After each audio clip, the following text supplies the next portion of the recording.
いやー、なるほどね。これならな、符号を超える火力を叩き出せそうだね。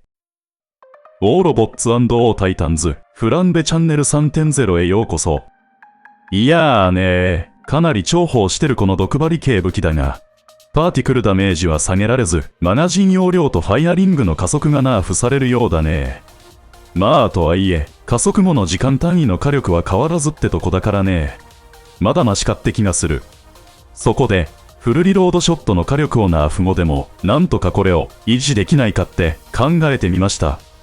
さらに、ネタバレとはなるが、以前にも、初心者でも熟練プレイヤーでも、無課金の皆さんにはぜひおすすめしているこの、イムギ。特に次回の鉄くず調整の結果では、かなり使えるビルドとなりそうです。で、まずは 10% の追加ダメージだけでのダメージ累計を確認。41万3000、3.5 秒のフルリロードショットとなります。それじゃ次に、レノマンドをビルドしては、まあ飛行中のダメージバフの固有スキル、これを期待するとこだが、ここではガンスミスマスターの 5% で確認しますが、またピクソニックのサイレントナーフが露呈したね。これ何度やってもこの数値、ふざけてるね。金を使わせておいてダメージ下げるとはね。いつものことか。で、レノマンド固有スキルで 15% のバフだと、51万7000、ナーフ後だと43万1000だね。なので、この51万7000を超える設定であれば、ほぼ火力ダウンを感じることがなくなるってわけだね。それならば、これまでの青ポからモデレーターへ変更。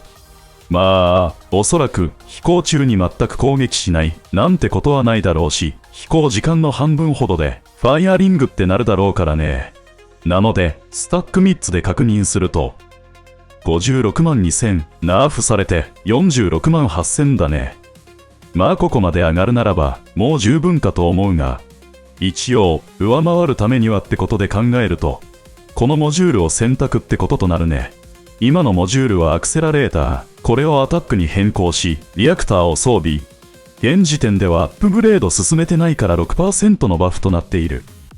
最大まで上げると 16% のバフだね。ではそうなるとどうだろう。52万1000、アップグレードで55万2000まで可能となるね。まあ、これならば、火力落とさないどころか、さらにバフも可能となりそうだね。で、今回のバトルでは、モジュールはアクセラレーターとラストスタンドのままで、ドローンのみ、モデレーターに変更してみました。確認の目的は、ナーフ後のフルマガジンのダメージで 91% まで抑えられるなら、もうそれでよしとして、むしろアクセラレーターの22キロ増加と、モデレーターの 8% のスピードバフの機動性、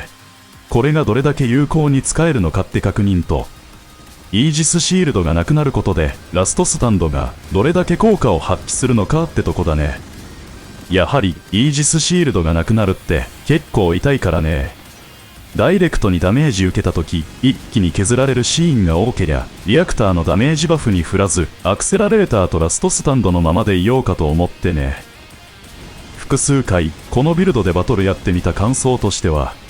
単なる 8% のスピードアップって効果じゃない感じだね。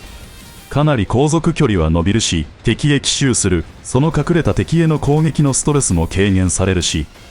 何より、打ち切れた敵から一気に離れられる、なんといってもここだろうね。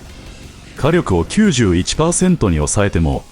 機動性が一気に上がる、このビルドはかなり使いやすく、イムギのバトルスタイルには非常に有効だと思ったね。もちろん、ラストスタンドがなきゃこれ、無理ゲートもなりそうだし、そんなわけで、次回の鉄くず調整を生き延びる策としてのイムギだが、功を奏して若干の火力を失うことでニュータイプな機動性を得ることができたね。改めて皆さんへイムギおすすめします。ご視聴ありがとうございました。ではまた次回お会いできること楽しみにしております。ごきげんよう。